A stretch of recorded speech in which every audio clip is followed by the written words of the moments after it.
Ahmad, Abah Ahmad, kota mut.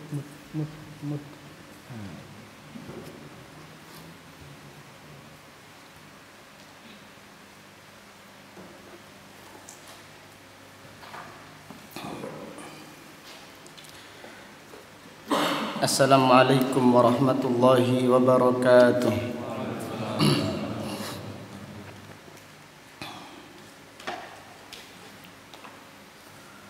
Innal hamdalillah nahmaduhu wa nasta'inuhu wa nastaghfiruh wa na'udzu billahi min syururi anfusina wa min sayyiati a'malina. Man yahdihillahu fala mudilla lahu wa man yudlil fala hadiya lahu. Wa ashhadu an la ilaha illallah wahdahu la syarika lah. Wa ashhadu anna Muhammadan abduhu wa rasuluh. Amma ba'du fa inna asdaqal hadisi kitabullah. Wa khairal hadi hadi Muhammadin sallallahu alaihi wasallam. Wa syarral umuri muhdatsatuha. Wa kullu muhdatsatin bid'ah. Wa kullu bid'atin dhalalah. Wa kullu dhalalatin finnar.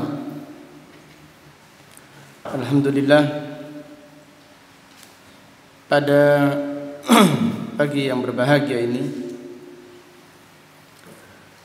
yaitu hari Rabu tanggal 28 bulan Jumada al-Akhirah tahun 1442 Hijriah,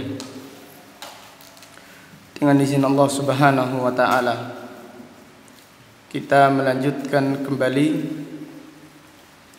kajian kitab Al-Jami' As-Sahih Al-Musnad min hadisi Rasulillah sallallahu alaihi wasallam wa sunanihi wa ayyamihi, yang ditulis oleh Al-Imam Al-Hafidh Amirul Mu'minin fil Hadis Abu Abdullah Muhammad ibnu Ismail ibni Ibrahim ibni Al-Mughirah ibni Bardizbah Al-Bukhari Al-Ju'fi maulahum, imam besar kaum muslimin yang dilahirkan pada tahun 194 Hijriah dan meninggal dunia pada tahun 256 Hijriah, rahimahullahu ta'ala rahmatan wasi'ah. Kita berdoa semoga Allah Subhanahu wa ta'ala selalu memperbaiki niat kita di jalan menuntut ilmu. Semoga Allah Subhanahu wa ta'ala selalu memperbarui semangat kita di jalan menuntut ilmu. Semoga Allah ta'ala menganugerahkan kita ilmu yang bermanfaat dan amal saleh. Amin ya rabbal alamin.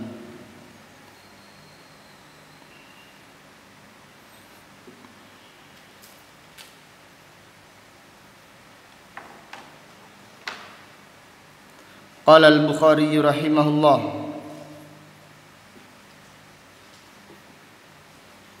babu barakati sa'in nabiyyi sallallahu alaihi wasallam wa muddihi. Bab berkahnya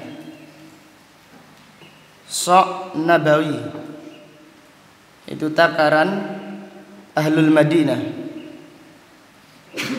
takaran satu sok yang kurang lebih berapa? 2 kilo 4 on. Wa muddihi, demikian pula berkahnya takaran mud. Nah, ini ada mud seperti ini, agak miring seperti ini. Nah, ini namanya al-mud nabawi. Ini takaran mud, 1 sok 4 kali takaran ini. Ini adalah takaran yang barokah, yang didoakan berkah oleh Rasulullah sallallahu alaihi wasallam. Jadi ini adalah takaran 1 mud. Jadi kalau kita mengeluarkan zakat fitri atau zakat fitrah, berapa ukurannya? 1 sok. 1 sok yaitu 4 kali ini. 4 kali takaran ini dinamakan apa? 1 sok. Jadi takaran seperti ini. Ini adalah takaran mud nabawi yang didoakan berkah oleh Rasulullah sallallahu alaihi wasallam. Jadi oleh-oleh terbaik dari umroh itu bukan jubah atau bukan yang lainnya, tapi ini adalah salah satu oleh-oleh yang terbaik dan jarang yang membelinya. Jarang yang membelinya. Dan adanya di mana? Adanya di sekitar Gunung Uhud. Jadi siapa yang mau membeli, adanya di sana, di bengkel, yaitu di bengkel-bengkel membuat khusus sok nabawi dan mud nabawi. Dan ini ada sanadnya, ada riwayatnya. Mereka yang menjual tanpa sanad jangan dibeli, tapi yang menjual dengan sanad. Artinya apa?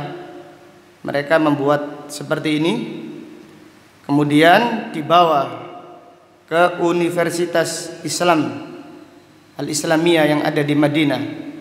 Kemudian diteliti, ternyata benar seperti ukurannya di zaman Rasulullah sallallahu alaihi wasallam. Baru belilah. Karena pada waktu umroh yang terakhir kemarin, itu tahun yang lalu, ternyata ada sok-sok yang banyak, ukuran 1 sok, yaitu 4 kali ukuran ini. Kata penjualnya, ini adalah buatan kami yang gagal, terlalu banyak, terlalu besar. Kita bawa ke Universitas Madinah, ternyata diteliti kelebihan sedikit. Nah, kalau yang ini yang berhasil, yaitu yang mud nabawi. Yang memesan biasanya hanya para penuntut ilmu yang belajar hadis-hadis Rasulullah sallallahu alaihi wasallam. Padahal ini berkah. Maka Hafidz Ibnu Hajar menjelaskan di dalam kitabnya Fathul Bari anjuran menakar makanan. Pada hadis sebelumnya yang telah kita baca kemarin, yang dimaksud adalah menakar, yaitu dengan sok nabawi atau mud nabawi, yaitu takaran yang barokah, yang didoakan berkah oleh Rasulullah sallallahu alaihi wasallam. Ini tidak mahal ini.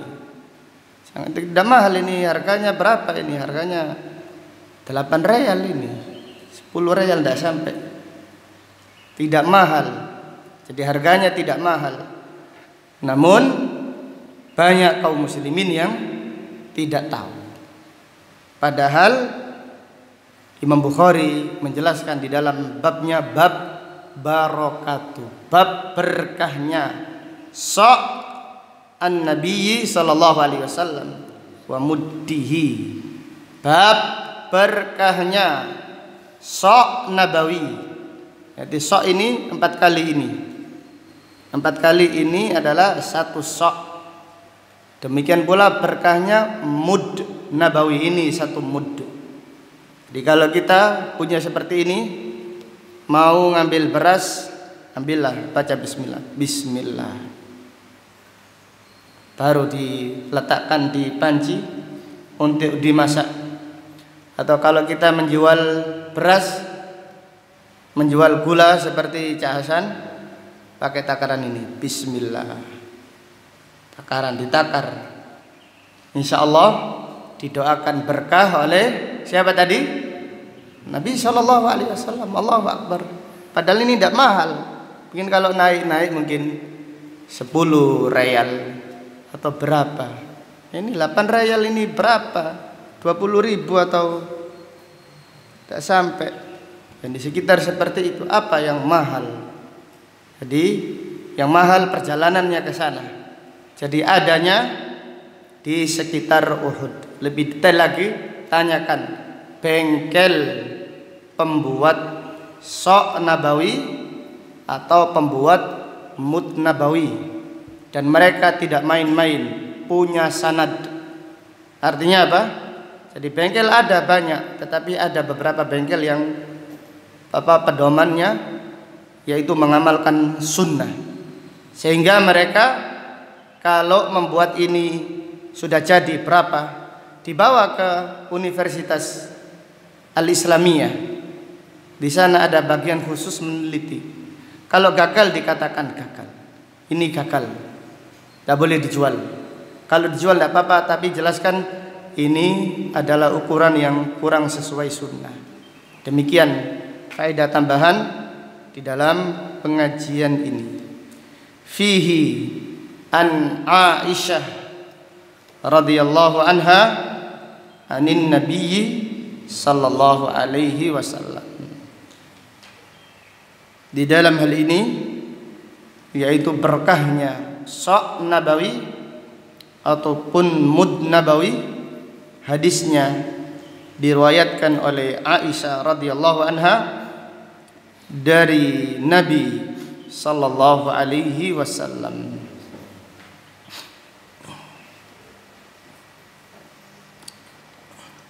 Qala al-Imam al-Bukhari rahimahullah, haddatsana Musa ibnu Ismail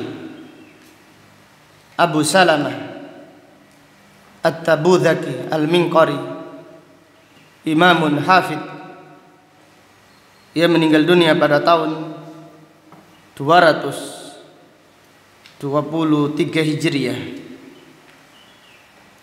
Qala haddatsana Wuhaib ibnu Khalid Al-Bahili. Wuhaib ibnu Khalid Al-Bahili, imam besar kaum muslimin, seorang ulama yang thiqah, hafid hujjah, yang meninggal dunia pada tahun 165 Hijriah. Qala haddatsana Amr ibnu Yahya Al-Ansari, seorang ulama yang thiqah yang meninggal dunia pada tahun 130 Hijriah lebih. An Abbad ibni Tamim Al-Ansari an Abdullah ibni Zaid ibni Asim. Abdullah ibnu Zaid ibnu Asim Al-Ansari, sahibul wudu, itu sahabat yang meriwayatkan hadis wudunya Rasulullah sallallahu alaihi wasallam. Adapun perawi hadisnya adan, Abdullah bin Zaid bin siapa? Bin Abdi Rabbih, sahibul adan. Perawi hadis adan namanya Abdullah ibnu Zaid bin Abdi Rabbih. Adapun perawi hadis wudu yang masyhur adalah Abdullah ibnu Zaid ibni Asim Al-Ansari radhiyallahu anhu, sahabat yang mulia yang meninggal dunia pada tahun 63 Hijriah. Anin Nabi sallallahu alaihi wasallam qala, inna Ibrahim harrama Makkah. Sesungguhnya Ibrahim alaihi salam yang mengharamkan, yang mensucikan kota Mekkah. Yang mensucikan kota Mekkah adalah Allah Subhanahu wa taala. Tetapi sucinya kota Mekkah yang mengumumkannya siapa? Nabi Ibrahim alaihi salam, yang berdoa untuk keberkahan kota Mekkah adalah Nabi Ibrahim alaihi salam. Adapun Mekkah adalah kota haram, adalah kota yang suci, tanah haram sebelum adanya Nabi Ibrahim. Mekkah disebut tanah haram. Naam. Akan tetapi yang pertama kali mengumumkan kepada manusia tentang haramnya atau sucinya kota Mekkah yang paling masyhur yaitu Nabi Ibrahim alaihi salam.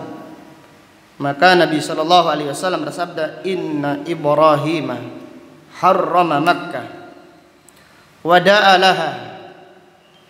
Dan Nabi Ibrahim berdoa supaya Allah memberkahi kota Mekkah, yaitu doa Nabi Ibrahim yang masyhur, "Rabbi ja'al hadha baladan amina warzuq ahlahu minas samarati man amana minhum billahi wal yaumil akhir." Ya Allah, jadikanlah negeri ini negeri yang aman. Jadikanlah kota Mekkah kota yang aman. Warzuq ahlahu minas samarati. Ya Allah, berikan rezeki, yaitu penduduk Mekkah, dari buah-buahan. Itu mereka yang beriman kepada Allah dan hari akhir. Dalam ayat yang lain Allah Ta'ala berfirman, Rabbi ja'al hadal balada aminan wajnubni wa baniya an na'budal asnam. Ya Allah, jadikanlah negeri ini, yaitu negeri Mekkah, negeri yang aman, dan jauhkan aku dan anak keturunanku dari menyembah berhala. Kemudian di dalam ayat yang lain Nabi Ibrahim berkata, Rabbi inni askantu min dzurriyyati biwadin ghairi dzi zar'in 'inda baitikal muharram. Rabbana liyuqimus sholata faj'al af'idatan minan nasi tahwi ilaihim warzuqhum minats samarati la'allahum yashkurun. Ya Allah, aku meninggalkan anakku di lembah yang tidak ada tanamannya, tetapi dekat rumahmu, yaitu tanah yang haram. Tanah haram itu sudah ada semenjak dulu, bahkan sudah ada semenjak Allah menciptakan bumi ini, sudah ditentukan ini adalah tanah haram. Tetapi yang mengumumkannya kepada manusia adalah Nabi Ibrahim alaihissalam. Kemudian Nabi Ibrahim di dalam doanya berkata, "Inda baitikal muharram, ya Allah, aku tinggal anakku di lembah yang tidak ada tanamannya, tetapi dekat dengan tanah harammu, dengan yaitu Masjidil Haram, dengan tanah haram." Padahal Nabi Ismail belum belum besar. Nanti yang meninggikan kembali, yaitu membangun kembali Masjidil Haram, yaitu Nabi Ibrahim. Demikian pula Nabi Ismail alaihi wassalam. Kemudian Nabi Ibrahim berdoa, faj'al af'idatan nasi tahwi ilaihim. Jadikanlah hati-hati manusia condong, rindu ke tanah tersebut. Ini doanya Nabi Ibrahim yang dikabulkan oleh Allah, sehingga hati-hati manusia condong rindu ke Masjidil Haram, rindu sholat di Ka'bah. Semakin datang ke sana semakin rindu lagi. Demikian tidak ada bosan-bosannya manusia mendatangi Masjidil Haram. Kemudian Nabi Ibrahim berdoa, warzuqhum minas samarati la'allahum yashkurun. Ya Allah, anugerahkanlah mereka buah-buahan, semoga mereka menjadi orang-orang yang bersyukur. Sekarang di Mekah, buah-buahan yang ada di sana, bahkan di tanah Arab, buah-buahan yang ada di tanah Arab ada, semuanya ada. Padahal di sana di Mekah tidak bisa ditanami, tetapi semua buah-buahan yang ada di dunia ini sampai ke Mekah karena berkahnya doa Nabi Ibrahim alaihissalam. Maka Nabi Ibrahim alaihissalam yang mendoakan kesucian kota Mekah dan mendoakan keberkahan kota Mekah. Wa harramtul madinata kama harrama Ibrahimu Makkata. Aku yang mensucikan kota Madinah sebagaimana Ibrahim alaihissalam yang mensucikan kota Mekah. Kota Madinah dahulunya adalah kota yang banyak penyakit, banyak penyakitnya, sampai dinamakan apa? Yathrib. Yathrib di dalam bahasa Arab ada dua makna. Minat tasrib. Yang pertama minat tasrib, yaitu orang yang ada di sana bawaannya mau berantem terus. Maka suku Aus dan suku Khazraj selalu berperang antara satu dan yang lainnya sebelum datangnya Nabi Muhammad SAW. Siapa yang berada di kota Yathrib sebelum hijrahnya Nabi SAW atau sebelum datangnya Islam, ini kota yang buruk. Ini kota yang bawaannya emosi terus, berperang terus antara satu dan yang lain. Maka dinamakan Yathrib. Di Gresik ada kota atau ada desa namanya apa? Patu terus akhirnya berantem terus. Sesuai dengan apa? Dengan namanya. Jadi namanya Singopadu. Jadi Singo berantem seperti namanya Yathrib. Jadi Yathrib dinamakan Yathrib karena banyaknya peperangan, banyaknya pertempuran, perselisihan di kota tersebut. Dan juga dinamakan Yathrib karena banyak penyakitnya. Jadi minas sarb artinya penyakit. Orang yang sehat walafiat ke kota Madinah langsung demam, sakit karena kota yang wabah. Kota Yathrib itu kota penuh wabah sesuai dengan namanya. Nabi SAW ketika melihat para sahabat sakit, kemudian mereka menyebutkan bagusnya kota Mekah, tapi mereka bersabar hijrah di Madinah. Pada akhirnya Nabi SAW mendoakan kota Madinah supaya diberkahi oleh Allah Subhanahu wa ta'ala. Maka jadilah kota Madinah lebih berkah daripada kota Mekah. Dilihat dari faktor keberkahan, maka kota Madinah lebih berkah daripada berkahnya kota Mekah. Tapi memang salat di Masjidil Haram atau ibadah di Masjidil Haram pahalanya jauh lebih banyak daripada kota Madinah. Namun keberkahan lebih utama tinggal di kota Madinah karena didoakan oleh Rasulullah SAW, siapa yang tinggal di Madinah dan siapa yang meninggal dunia di Madinah. Dan itu yang dirasakan semua jamaah haji, semuanya tanpa terkecuali merasakan ketenangan yang mereka dapatkan di Madinah lebih daripada ketenangan yang ada di kota Mekah. Itu karena doanya Nabi Muhammad sallallahu alaihi wasallam. Jadi Madinah dijadikan kota yang berkah karena doanya Nabi sallallahu alaihi wasallam dan juga karena dakwanya.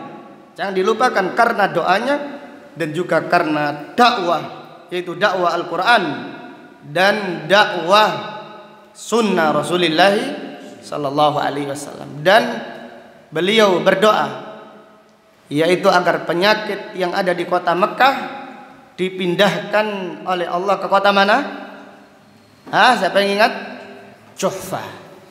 Jadi kota Juhfah sekarang ini kota yang banyak penyakit. Kalau nggak percaya, monggo dicoba di sana, camping ke Juhfah gitu. Insya Allah pulang-pulang langsung demam. Karena penyakit yang ada di kota Madinah dipindahkan oleh Allah ke Juhfah karena doa Rasulullah sallallahu alaihi wasallam. Kemudian beliau bersabda, wa da'autu laha fi muddiha, dan aku mendoakan keberkahan Madinah. Fi muddiha, ini takaran mud. Takaran mud. Ini didoakan barokah oleh Rasulullah sallallahu alaihi wasallam. Allahu akbar. Dan guru kita yaitu Syekh Walid hafizahullah pernah mencoba ngetes. Saya belum pernah nyoba, tapi ini sudah dipakai alhamdulillah. Beliau menakar beras, satunya memakai mud nabawi, satunya pakai takaran biasa. Ditakar dipakai ukuran normal. 1 bulan ini pakai ini, 1 bulan berikutnya atau waktu berikutnya pakai takaran yang lain. Sisa berasnya lebih banyak dengan takaran yang memakai apa? Mud nabawi. Pakai gelas, pakai apa, silahkan, tidak apa-apa, tidak ada dosa. Tapi kalau pakai ini, satu barokah, didoakan berkah oleh Rasulullah sallallahu alaihi wasallam. Maka ngambillah bismillah, bismillah. Bahkan Syekhuna guru kami Syekh Walid minum pun bawa ini, minum, ambil baru beli, belum dicuci, tidak apa-apa kata beliau, barokah. Cuci atau tidak cuci urusan lain, ambil minum dipakai ini. Bahkan beliau minumnya bukan pakai ini, pakai sok besar ini. Karena ahlul hadis itu cinta sekali dengan apa? Hadis, dengan sunnah. Ini sunnah, Allahu akbar. Plus didoakan berkah. Jadi kalau umroh jangan banyak-banyak olehnya, ini saja sudah. Ini sudah oleh-oleh yang sangat istimewa. Daripada jubah itu mahal. Apalagi jubah yang ada di Madinah itu mahal-mahal. Nah, ini murah ini, Masya Allah, 8 riyal, 9 riyal. Tapi tidak ada yang tahu. Sedikit orang yang tahu. Jualnya tadi di mana? Dekat Gunung Uhud. Kita berdoa semoga yang ada di sini kita dimudahkan oleh Allah Subhanahu wa taala untuk melaksanakan ibadah haji dan umrah. Amin ya rabbal alamin. Kembali kepada hadis. Wa da'autu laha fi muddiha wa sa'iha. Aku berdoa supaya Allah memberkahi takaran mud nabawi dan sa' nabawi seperti doanya Nabi Ibrahim. Itu Nabi Ibrahim doa supaya Allah memberkahi kota Mekah, supaya Allah memberi rizki penduduk Mekah, yaitu dengan rizki buah-buahan. Dari hadis ini terdapat beberapa faedah dan terdapat beberapa pelajaran. Fihi barakatuh as-sa' nabawi wal mud an-nabawiyyah. Berkahnya sa' nabawi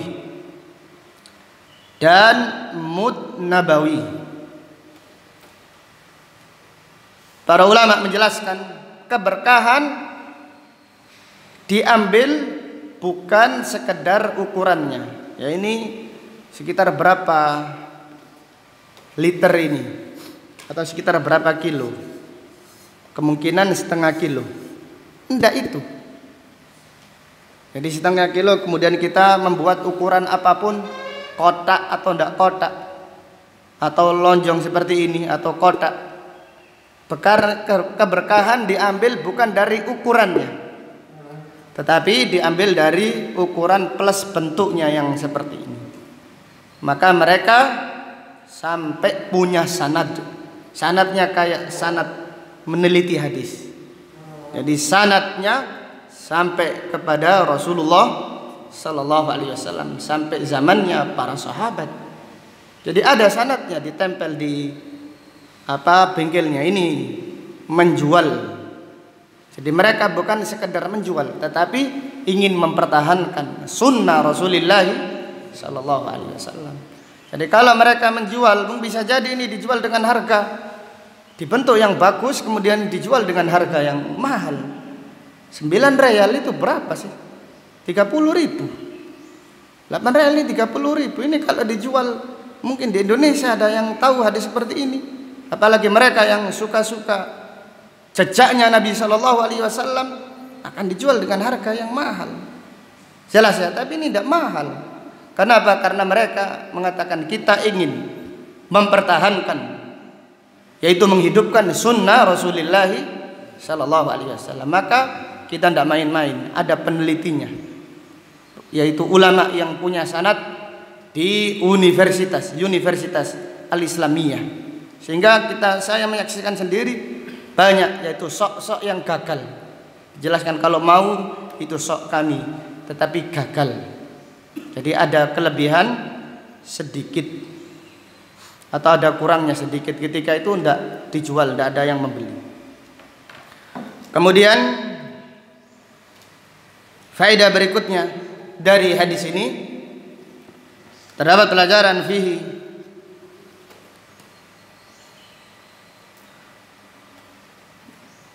al-hasu ala du'ai ad-du'a lil balad bil khairi wal barakah.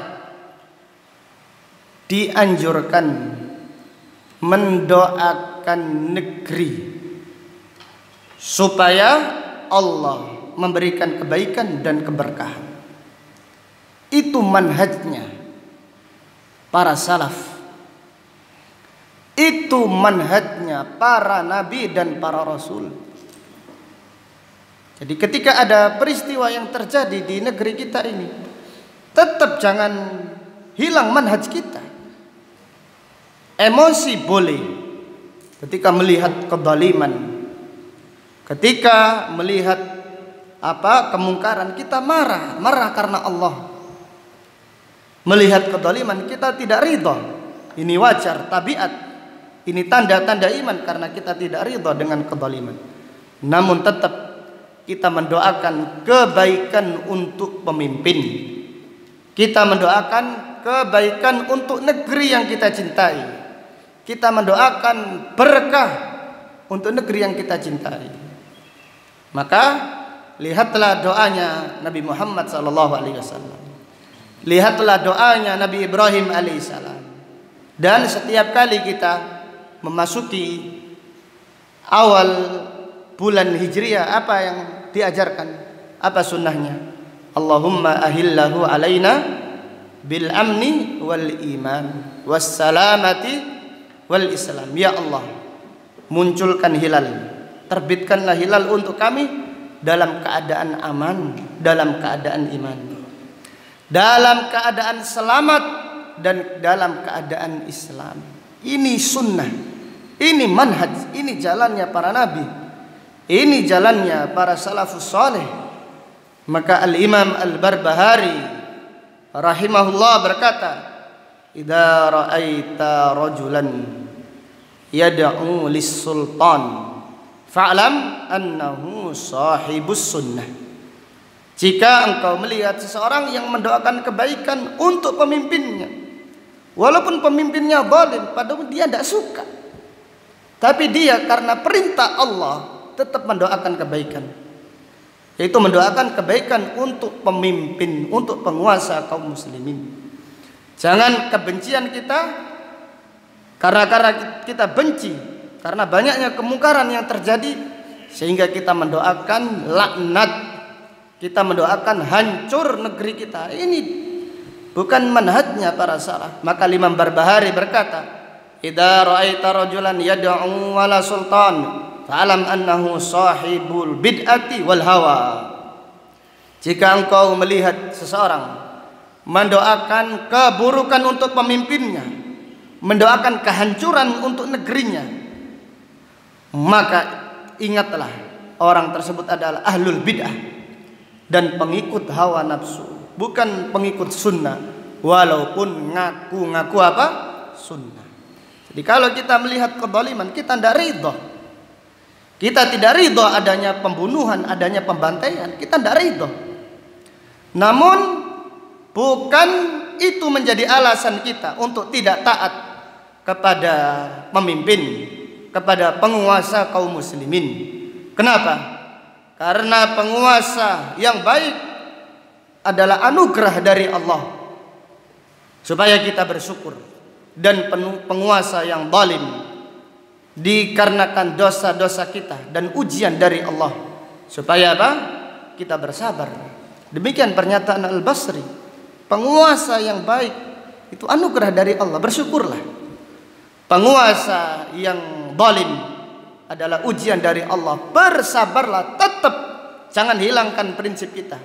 Maka kita mendoakan kebaikan kepada pemimpin kita.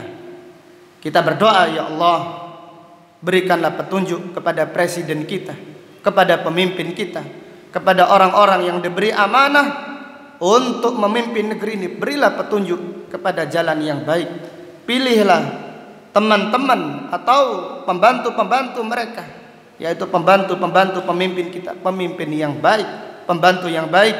Selalu kita doakan terus, walaupun kadang-kadang kita tidak suka dari kemungkaran-kemungkaran yang terjadi atau dilakukan oleh pemimpin. Maka ingatlah manhaj para nabi dan para rasul, mereka mendoakan kebaikan dan keberkahan untuk negerinya. Kemudian dari hadis ini terdapat pelajaran fihi raddun alal khawarij, bantahan kepada kelompok khawarij. Kelompok khawarij berdoa, ya Allah, bukalah pintu jihad di Betiting. Nah, kita perang sama siapa? Nanti tetangga-tetangganya yang Nasrani mungkin langsung didatangi, atau tetangganya yang non muslim didatangi. Ini doa yang menyimpang. Apakah ada sunnahnya doa seperti itu? Ya Allah, bukalah pintu jihad, pintu perang di Gresik. Kami itu perang dengan siapa? Nabi SAW bersabda, la yatamanna ahadukum liqa'al adu. Janganlah kalian berharap bertemu apa? Musuh. Wis, daripada lihatlah doa orang-orang yang demo. Lihatlah doa orang-orang yang demo. Tidak ada orang demo berdoa, ya Allah, jadikan negeri ini negeri yang makmur. Ya Allah, berilah petunjuk kepada pemimpin. Yang ada mencaci maki pemimpin. Pemimpinnya dikafirkan, dimurtadkan. Allahu Akbar. Itu pun mereka menganggap manhaj salaf adalah manhaj yang keras. Keras dari mana? Padahal seruan manhaj salaf mengajak kita supaya bersabar dari kezaliman apa? Pemimpin dan apa? Penguasa. Lihatlah orang-orang yang demo. Lihatlah dai-dai fitnah. Di dalam pernyataan mereka, statement mereka selalu mencela pemimpin, selalu memurtadkan atau mengkafirkan pemimpin. Ini bukan manhaj salaf. Itu adalah, ketahuilah orang-orang yang demikian adalah orang-orang yang menyimpang dari manhajnya para nabi dan para sahabat radhiyallahu anhum ajma'in. Maka hadis ini adalah bantahan kepada kelompok al-khawarij. Salah satu ciri-cirinya yaitu mendoakan, insya Allah hancurkan negeri ini. Perang, bukalah pintu perang, perang saja, daripada BBM naik terus perang saja. Ya Allah, BBM naik, lebih baik kita sabar. Ini sabar, ujian dari Allah. Turunkan dengan istighfar. Turunkan dengan apa? Bertaubat kepada Allah Subhanahu wa ta'ala. Syekhul Islam Ibnu Taimiyah rahimahullah dilapori itu harga-harga pasar naik. Maka Ibnu Taimiyah rahimahullah berkata, turunkan bil istighfar, bertobatlah kepada Allah. Allah akan memberi rizki kepada kalian. Kemudian hadis berikutnya, qala al-Imam al-Bukhari rahimahullah, haddatsana Abdullah ibnu Maslamah. Abdullah ibnu Maslamah ibni Qa'nab al-Qa'nabi, imam besar kaum muslimin. Ali ibnul Madini tidak mendahulukan siapapun juga di dalam riwayat dari Imam Malik mendahului Abdullah ibnu Maslamah.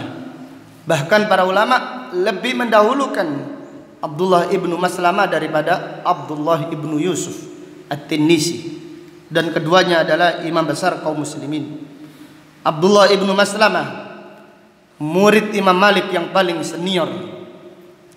Muridnya Imam Malik yang paling senior, yaitu beliau belajar kepada Imam Malik 30 tahun. 30 tahun itu bukan waktu yang sebentar. Tapi demikian Abdullah bin Maslamah bersabar belajar kepada Imam Malik. Abdullah bin Maslamah meninggal dunia pada tahun 221 Hijriah. An Malik an Ishaqah ibni Abdullah ibni Abi Talhah. Ishaq yaitu keponakannya Anas bin Malik. Ishaq ibnu Abdullah ibni Abi Talhah. Ishaq imam thiqatun hujjah, meninggal dunia pada tahun 132 Hijriah. An Anas ibni Malik radhiyallahu anhu anna Rasulullah sallallahu alaihi wasallam qala, Allahumma barik lahum fi mikyalihim wa barik lahum fi sa'ihim wa muddihim, yakni ahlal Madinah. Nabi sallallahu alaihi wasallam berdoa, ya Allah, berkailah takaran penduduk Madinah.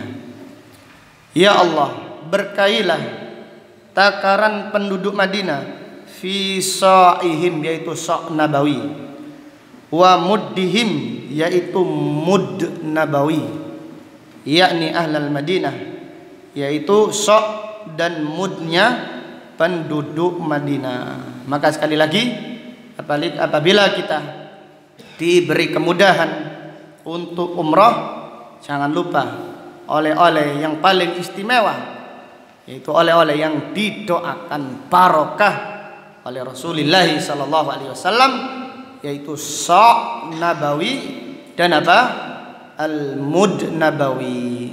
Wallahu taala a'lam bisawab. Demikian kajian yang bisa disampaikan pada pagi ini. Insyaallah akan kita lanjutkan pada pengajian besok. Subhanaka Allahumma wa bihamdika asyhadu an la ilaha illa anta astaghfiruka wa atubu ilaik. Walhamdulillahi rabbil alamin. Assalamualaikum warahmatullahi wabarakatuh.